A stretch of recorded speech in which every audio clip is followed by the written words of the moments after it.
Question ये कह रहा है कि चावल की कीमत में 25% की कमी आ गई, इसीलिए एक व्यक्ति जो है समान खर्च में 30 किलो अधिक चावल खरीद सकता है। यदि व्यय जो है उसका 5400 रुपये है तो चावल का वास्तविक मूल्य प्रति किलोग्राम ज्ञात करना है। देखिए, पहले चावल का मूल्य था 4 रुपये, अब हो गया कितना, 3 हो गया। 4 से कितना, 3 हो गया। व्यक्ति के पास टोटल एक्सपेंडिचर कितना है, 5400 रुपये। कितना है, 5400 रुपये एक्सपेंडिचर है। अब हमसे ये बोला जा रहा है कि अगर 25% की यहाँ पर कमी आ गई तो 5400 का 25% जो पैसा है वो हमारा बच जाएगा, यानी कि 1/4 यहाँ से बच जाएगा।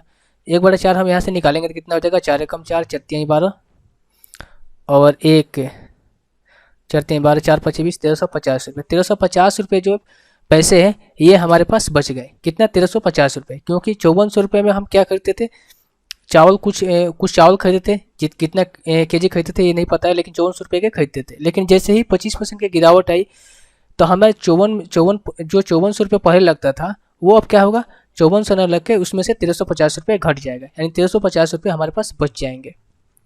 अब 1350 रुपये में क्या हो रहा है कि हम 30 किलो चावल खरीद रहे हैं अधिक।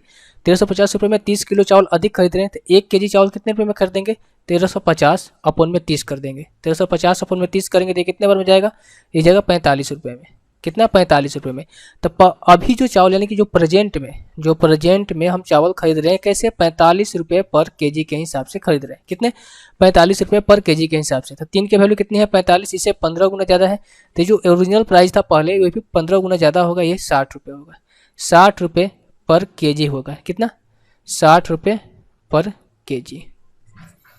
तो ऑप्शन नंबर बी जो है इस क्वेश्चन का आंसर हो जाएगा। आई होप ये क्वेश्चन समझ में आ गया होगा आपको।